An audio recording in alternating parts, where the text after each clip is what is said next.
जय श्री श्याम सभी को। तो जैसे कि पता है आपको, हमारा मैथमेटिकल मॉडलिंग मैंने स्टार्ट किया हुआ था। 2 क्लास ऑलरेडी हो चुकी है। वैसे तो ये 2 में ही ख़त्म कराना था मेरे को क्लास, मतलब जो कल वाली संडे को आपको कराई थी मैंने क्लास, उसी में।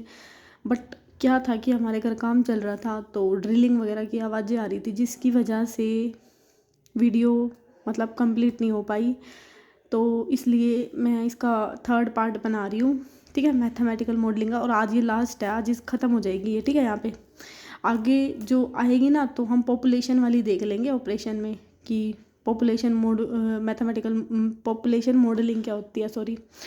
तो जैसे उसका क्वेश्चन आएगा ना, तो मैं वो कनेक्ट करा दूँगी, ठीक है। अभी आपका जो ऑपरेशन रिसर्च में मैथमेटिकल मॉडलिंग था वो पार्ट आज ख़त्म हो जाएगा, ठीक है।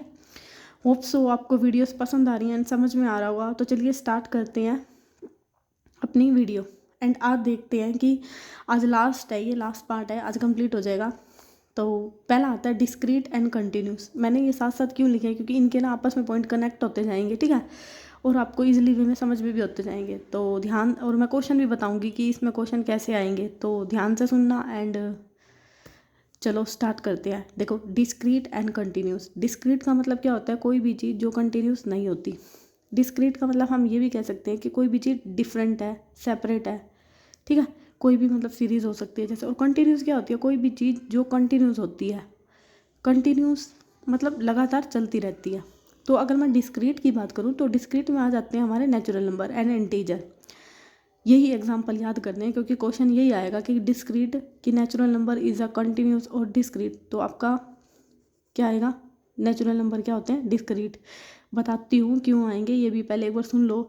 एंड इसका एग्जांपल क्या होता है, डिफरेंशियल इक्वेशन। अब यहाँ पे नेचुरल नंबर, अब आपका थोड़ा सा दिमाग चलेगा कि मैडम नेचुरल नंबर तो 1 से लेके अप टू इन्फिनिटी कंटिन्यूस चलते हैं, तो ये डिस्क्रीट कैसे हुए, ये तो कंटिन्यूस होने चाहिए। यस, यू आर राइट, आपने सही पहचाना, ये तो कंटिन्यूस होने चाहिए। लेकिन बच्चों, मैंने क्या बोला है यहाँ पे, आपने ध्यान से नहीं सुना कि series of distinct separate value, मतलब डिस्टिंक्ट अलग अलग वैल्यू हो रही है। अब कंटिन्यूस का मतलब है कि अगर एक चल रहा है ना, मैंने लिखा 1, तो पूरी सीरीज में ना इनफाइनाइट तक 1 ही चलना चाहिए, कोई और नहीं चलना चाहिए। कंटिन्यूस का मतलब होता है कोई भी सेम चीज़, किसी भी सेम चीज़ का रिपीट होना, उसको बोलते हैं हम कंटिन्यूस। एंड डिस्क्रीट होता है कि सेम चीज़ रिपीट नहीं होती, उनमें वैल्यू क्या होती है, डिफरेंट होती है। जैसे नेचुरल नंबर में पहले आ गया 1, फिर आ गया 2, फिर 3, 4, 5। बच्चों ये वैल्यू क्या है आपकी, सेपरेट, मतलब अलग अलग है, डिस्टिंक्ट है, सेम नहीं है, ठीक है। इनके बीच में भी बहुत सारे नंबर लाई कर रहे हैं, तो इसको हम क्या बोलते हैं, डिस्क्रीट। अब यहाँ पे दे दिया आपको डिफरेंशियल इक्वेशन। अब डिफरेंशियल इक्वेशन सेम ही होती है, अगर आपने नोटिस किया हो तो। जैसे क्या होती है, मतलब अगर किसी, मैंने बोल दिया कि 2nd डिग्री की लेनी है, तो हमेशा यही होएगी 2nd डिग्री की। अगर मैं 2nd डिग्री की बात करूँ तो चेंज नहीं हो सकती। अगर मैंने कह दिया कि डिफरेंशियल इक्वेशन 3rd डिग्री की लेनी है, तो इसकी क्यूब हो जाएगी, तो वो क्यूब ही रहेगी, ठीक है। अब मैंने आपको बोल दिया कि नेचुरल नंबर लेने हैं, ठीक है। तो किसी बच्चे ने कहा कि नेचुरल नंबर मैडम 3 ले लो, नेचुरल नंबर में 4 ले लो, 5 ले लो, मतलब सब ने क्या बोली, अपनी अपनी वैल्यू बोली, डिफरेंट डिफरेंट। तो उसको बोलते हैं डिस्टिंक्ट। आया दिमाग में, क्लिक हुआ कुछ ना कुछ, ठीक है। ये नंबर मतलब इनकी वैल्यू क्या होती है, डिफरेंट होती है। अगर आप किसी से भी पूछोगे ना, आपने मतलब किसी से भी पूछ के देख लो कि मतलब कोई भी बच्चा है क्लास में, मान लो 10 बच्चे हैं, तो मैंने 10 बच्चों से पूछा कि नेचुरल नंबर बताओ कोई भी। एक ने कहा 1, एक ने कहा 3, एक ने कहा 5, क्योंकि सारे ही होते हैं नेचुरल नंबर। तो वो डिस्टिंक्ट है, वो सेम नहीं है, कंटिन्यूस नहीं चल रही। लेकिन मैंने पूरी क्लास में ये बोला कि आज हम डिफरेंशियल इक्वेशन करेंगे 2nd ऑर्डर की, तो सारे बच्चे यही बोलेंगे। समझ में आ रहा है, दिमाग में कुछ क्लिक किया। अगर मैंने कह दिया कि आज हम डिफरेंट डेरिवेटिव करेंगे 1st ऑर्डर का, तो सारे dy/dx बोलेंगे। मतलब कहने का क्या मतलब है कि ये वैल्यू सेम ही रहेगी हर चीज़ पे, और ये बदलती रहेगी। हो गए, कनेक्ट हो गए, बढ़िया, मज़ा आया, अच्छे से समझ में आया। चलो अब आगे चलते हैं। हाँ, ऐसे ही समझा करो।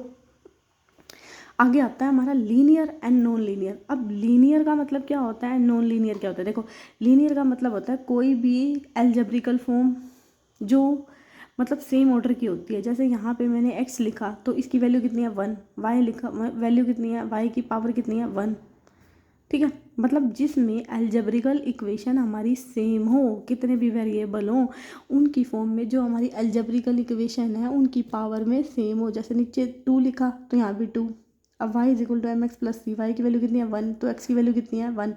कहने का क्या मतलब है लीनियर में कहने का ये मतलब है कि अलजेब्रिकल इक्वेशन, अब ये थोड़ा सा मतलब पता चल रहा होगा ना अलजेब्रिकल क्या होती है। अगर नहीं पता ना तो पोलिनोमियल में मैंने 3 मिनट का शॉर्ट बनाया हुआ है, वहाँ पे बताई हुई है, ठीक है, एक बार जाके देख लेना। अलजेब्रिक का मतलब ये होता है कि एक्स वाई की टर्म में कोई इक्वेशन होना, ठीक है, इसको बोलते हैं अलजेब्रिकल इक्वेशन। इतनी बात आई समझ में। तो लीनियर का क्या मतलब होता है कि कोई भी वेरिएबल की जो पावर है वो, मतलब जितने भी वेरिएबल दिए हैं सेम होती है उनकी पावर, ठीक है, उसको बोलते हैं लीनियर, क्योंकि वो एक लीनियर पैटर्न फॉलो कर रही है, ठीक है। अब नॉन लीनियर क्या होता है, जो हमारी अलजेब्रिकल इक्वेशन लीनियर नहीं होती। जैसे इसमें एग्जांपल आ जाते हैं log x एक्सपोनेंट। अब जैसे log x का मैंने यहाँ ग्राफ बनाया हुआ है, अब आप यहाँ से देख लो इसका ग्राफ ऐसे जा रहा है, मतलब लीनियरिटी, मतलब एक बार एक वैल्यू आएगी, एक बार 2 आएगी, एक बार 3 आएगी, मतलब हर किसी पे क्या आ रही है सेम नहीं आ रहा। और लीनियर में क्या आनी चाहिए कि सेम आनी चाहिए इनकी पावर की टर्म में। अगर मैं log 1 लूँ तो कुछ वैल्यू आएगी, log 2 कुछ वैल्यू, log 3 कुछ वैल्यू। तो कहने का क्या मतलब है कि इसमें वेरिएबल की वैल्यू क्या आती है, सेम नहीं आती। और एक्सपोनेंट भी हमारा देखो ऐसे ही ग्राफ जाता है, तो हर बार इसकी वैल्यू भी क्या आती है, डिफरेंट आती है, तो इसको बोलते हैं नॉन लीनियरिटी, ठीक है। आगे बात समझ में, लीनियर एंड नॉन लीनियर क्या होते हैं, आगे चलें। इसके एग्जाम्पल याद रखना, ठीक है। ये मैंने इसलिए ग्राफ बना दिया ताकि आपको हिट कर जाए, क्लिक कर जाए, हाँ ऐसे जाता है तो ये लीनियर नहीं है, ये ऐसे जाता है। और ये एक लीनियर की फॉर्म में होती है इक्वेशन, मतलब जितनी भी हमारी जो इक्वेशन होती है ना अलजेब्रिकल फॉर्म, वो बेसिकली लीनियर ही होती है। तो एग्जाम में ये क्वेश्चन आ सकता है कि कौन सा लीनियर है और कौन सा लीनियर नहीं है, तो ये एग्जाम्पल याद रखना, ठीक है। चले आगे। अब आ गया आगे हमारा स्टैटिक्स एंड डायनामिक। अब स्टैटिक्स क्या होती है, स्टैटिक्स का मतलब होता है कोई भी चीज़ फिक्स है, ठीक है। एंड डायनामिक का मतलब होता है गतिशील, यानी कि उसमें क्या होती जा रही है, चेंजमेंट होती जा रही है, ठीक है। अब जैसे मैंने यहाँ पे, अब स्टैटिक्स में अगर मैं एग्जांपल की बोलूँ मैथमेटिकल टर्म में, तो मैंने बोल दिया आपको कि सर्कल का एरिया बताओ, तो सर्कल का एरिया सारे बच्चे यही बोलेंगे पाई आर स्क्वायर होता है। क्या होता है, पाई आर स्क्वायर। और डायनामिक में मैंने बोल दिया कि डायनामिक का मतलब चेंजमेंट, कि उस चीज़ में ना चेंजमेंट होगा। तो यहाँ पे डिफरेंशियल इक्वेशन का क्या आता है, एग्जाम्पल आता है। अब ये चीज़ तो क्या है, फिक्स है, जो चीज़ फिक्स नहीं है ना वो क्या होती है हमारी डायनामिक, बस। और इसमें ना इसका एग्जांपल याद रख लेना। अब डिफरेंशियल इक्वेशन कैसे, क्योंकि डिफरेंशियल इक्वेशन हमारी फर्स्ट डिग्री की भी होती है, सेकंड डिग्री की भी होती है, थर्ड डिग्री की भी होती है, एंड अप टू हम 4 भी ले सकते हैं, क्योंकि इसमें ना हम इसकी डिग्री को क्या कर सकते हैं, बढ़ा सकते हैं, घटा भी सकते हैं, चेंजमेंट हो रहा है। कहने का मतलब है कि इसमें चेंजमेंट हो रहा है, इसलिए ये क्या है डायनामिक। एंड स्टैटिक्स भाई फिक्स है वो चीज़। अगर मैंने कह दिया 2 + 2 4 होते हैं तो 4 ही होते हैं, 22 नहीं होते, वो चीज़ क्या है, फिक्स है। लेकिन यहाँ पे मैंने बोल दिया कि डिफरेंशियल इक्वेशन निकालो ऑर्डर 3 की, मैं ऑर्डर 4 भी दे सकती हूँ, मैं ऑर्डर 5 भी दे सकती हूँ, मतलब इसमें ना चेंजमेंट हो रहा है, ठीक है, और इसमें नहीं हो रहा, ये चीज़ क्या है, फिक्स। आगे बात समझ में, चले आगे। आता है हमारा कि डेटर्मिनिस्ट एंड स्कोचस्टिक। भाई प्रोनाउंसिएशन पे मत जाना, ठीक है, मैंने पहले भी आपको बोला था मैं कोई इंग्लिश की टीचर नहीं हूँ, मैं मैथ्स पढ़ा रही हूँ, ठीक है। तो प्रोनाउंसिएशन अगर कोई जिसकी इंग्लिश ज़्यादा अच्छी है ना तो खुद पढ़ लेना थोड़ा सा, बाकी मैं ऐसा ही बोलती हूँ मैथ्स में, ठीक है। तो डेटर्मिनिस्टिक थोड़े से ना अजीब वर्ड आ जाते हैं, तो तब थोड़ा सा वो होता है, बाकी ठीक है। एंड स्कोचेस्टिक, ठीक है। अब ये क्या होता है, इसमें होता है कि हमारी आउटपुट ना फिक्स होती है। डिटर्मिनिस्टिक का मतलब फिक्स है कोई भी चीज़, ठीक है। और इसमें क्या होता है, इसको बेसिकली ना हम प्रोबेबिलिटी की टर्म में भी दे सकते हैं, जिसमें हमारी आउटपुट फिक्स नहीं होती। अब इसमें आउटपुट फिक्स कैसे होती है, इसमें कहने का क्या मतलब है, मैं इसमें आप किसी को भी, मतलब मैंने बोल दिया आपको कि 20 + 30 कितना होता है, आपने कहा 50, तो अगर मैं किसी और बच्चे से भी ये पूछूंगी कि 20 + 30 कितना होता है, इट्स मतलब उसका भी क्या आंसर होगा कि 50। तो इसमें क्या हो रहा है, आउटपुट फिक्स हो रहा है, हमें आउटपुट पता है भाई सेम ही रहेगा, ठीक है। इसमें क्या होता है, इसमें हमारी आउटपुट फिक्स नहीं होती, बेसिकली हम छोटे बच्चों के लिए यूज़ करते हैं। एंड इसमें क्या होती है, हमारी आउटपुट फिक्स नहीं होती। जैसे मैंने प्रोबेबिलिटी का एग्जांपल दिया कि एक कॉइन को मैंने टॉस किया, अगर एक कॉइन को उछालूंगी तो क्या आएगी, हेड भी आ सकता है, टेल भी आ सकता है, जहाँ पे क्या है हमारी आउटपुट फिक्स नहीं है, ठीक है। बेसिकली इसमें क्या आती है, प्रोबेबिलिटी आती है। आगे बात समझ में, चले आगे।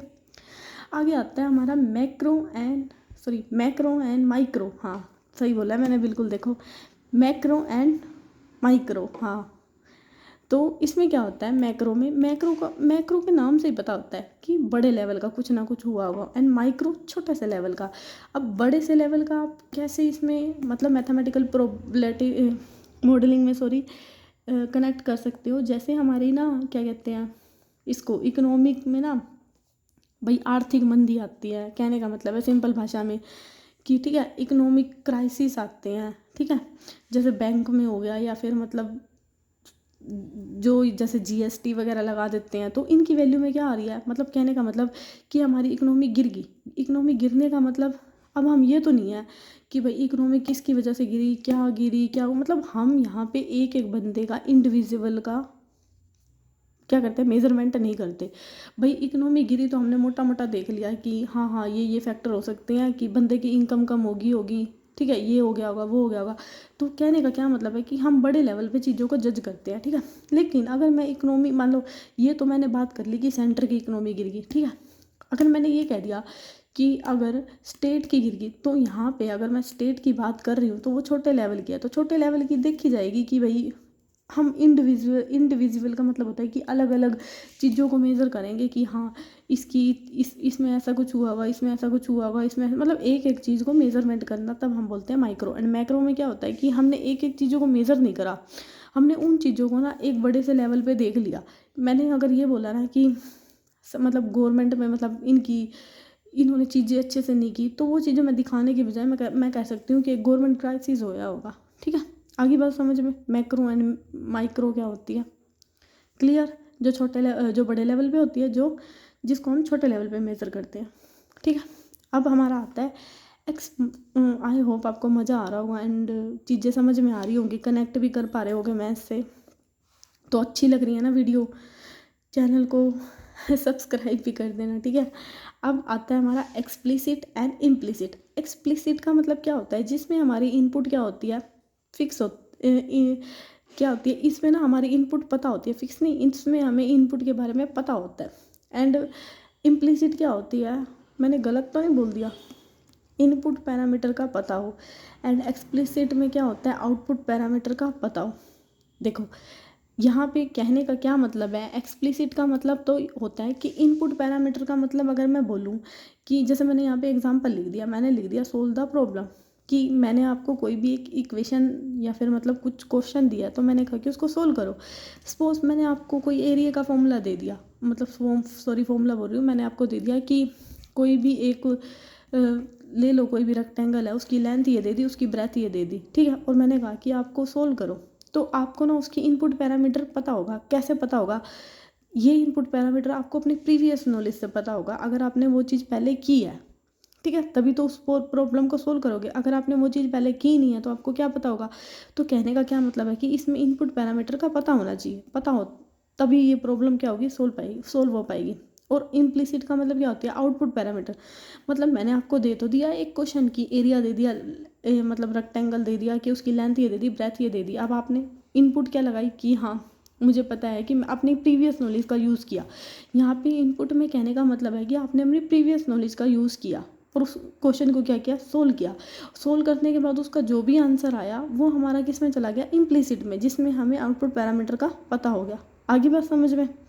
अब आता है हमारा लास्ट, ठीक है, मैथमेटिकल मॉडलिंग का, एंड ये चैप्टर यहाँ पे अब फिनिश हो जाएगा। एंड आज ये लास्ट वीडियो थी, कल से हम आगे के क्वेश्चन डिस्कस करेंगे, नया कुछ पढ़ेंगे। तो अब आता है inductive, deductive and floating. Inductive देखो आपने बीएड में भी पढ़ा हुआ। इंडक्टिव का मतलब क्या होता है, पहले टीचर क्या देगी, एग्जांपल देगी, बाद में थ्योरी समझाएगी। सपोज मेरे को ना कि आपको अगर मैं मैथ्स में बोलूँ कि मेरे को क्या पढ़ाना है, क्या पढ़ोगे आप, एरिया उठा लो किसी का, रेक्टेंगल का ही उठा लेते हैं, मैंने जैसे रेक्टेंगल पढ़ाना है आपको, ठीक है। तो मैंने आपको सीधा ना कहा कि यहाँ पे लेंथ है, मैंने सबसे पहले बोला कि आपका घर है, ठीक है।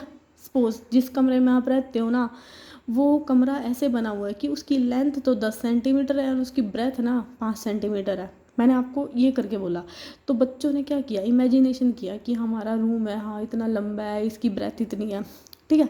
तो बच्चों ने, मैंने उनको कहा कि अब आपकी लेंथ इतनी है एंड आपकी ना दोनों जो कमरे की लेंथ है ना वो तो बराबर है और जो दोनों ब्रेथ बराबर है, तो बताओ मेरे को इसका पैरामीटर कितना आएगा, तो बताओ जल्दी से कमेंट करके मेरे को इसका पैरामीटर कितना आएगा, ठीक है।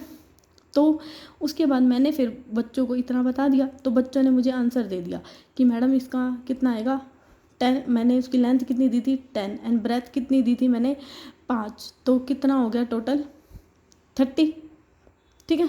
देख लेना और मेरे को बताना इसका आंसर कितना होएगा बताना कमेंट करके कितना आएगा इसका, फिर मैं आपको बताऊंगी, ठीक है। तो बच्चे ने मेरे को आंसर दे दिया, ठीक है। फिर मैंने उसको मतलब उसका जो मैंने उसको इमेजिनेशन करके सिखाया, फिर मैंने उसको बताया कि बच्चों जैसे आपने ये पैरामीटर निकाला, पैरामीटर क्या होता है कि दोनों तरफ की लेंथ एंड ब्रेथ को ऐड करने के बाद हमारा पैरामीटर का क्या निकलता है, फॉर्मूला निकलता है। तो कहने का क्या मतलब है, पहले तो मैंने उनको एग्जांपल दे दिया, इमेजिनेशन में ले गई उनके कमरे में, ठीक है। उनके बाद उनको किस पे लेके आई मैं, सॉरी थ्योरी पे, ठीक है। आई होप आपको अच्छा लग रहा होगा, थोड़ा सा मेरे को कनेक्ट करने में मज़ा आता है पढ़ाने में, तो मज़ा आ रहा है मेरे को तो ये चैप्टर पढ़ाने में। लोग कहते हैं बोरिंग है मैथमेटिकल मॉडलिंग, कहीं नहीं है, मज़े आ रहे हैं मेरे को तो, ठीक है। तो इसको बोलते हैं इंडक्टिव। अब डिडक्टिव क्या होता है, अब डिडक्टिव में ना मैंने बच्चों को पहले ही फॉर्मूला दे दिया कि भाई पैरामीटर का ना फॉर्मूला ये होता है 2 × L+B, ठीक है। फिर मैंने उनको एग्जांपल दिया कि देखो बच्चों ये आपकी लेंथ है, ये आपकी ब्रेथ है, ये बेसिकली हम छोटे बच्चों के लिए यूज़ करते हैं, ये बड़े बच्चों के लिए यूज़ करते हैं, ठीक है। तो डिडक्टिव में क्या करते हैं, पहले हम फॉर्मूला बता देते हैं, फिर हम एग्जांपल से समझाते हैं। और फ्लोटिंग क्या होता है, जिसमें ना तो थ्योरी होती है ना ही एग्जांपल होता है। इसमें बेसिकली ना मैथ्स के कंसेप्ट चलते हैं, जैसे प्लस माइनस मल्टीप्लाई मैंने दे दिया 2 × 2 करो 4, 2 + 2 करो 4, 2 को 2 से डिवाइड करो 1, तो मैंने उनको बेसिकली मैथमेटिकल टर्म दे दी, उसको बोलते हैं हम फ्लोटिंग। तो बच्चों यहाँ पे आपका ख़त्म होता है मैथमेटिकल मॉडलिंग एंड क्वेश्चन मैंने आपको बताया है कि इसके एग्जांपल के बेस पे आएंगे।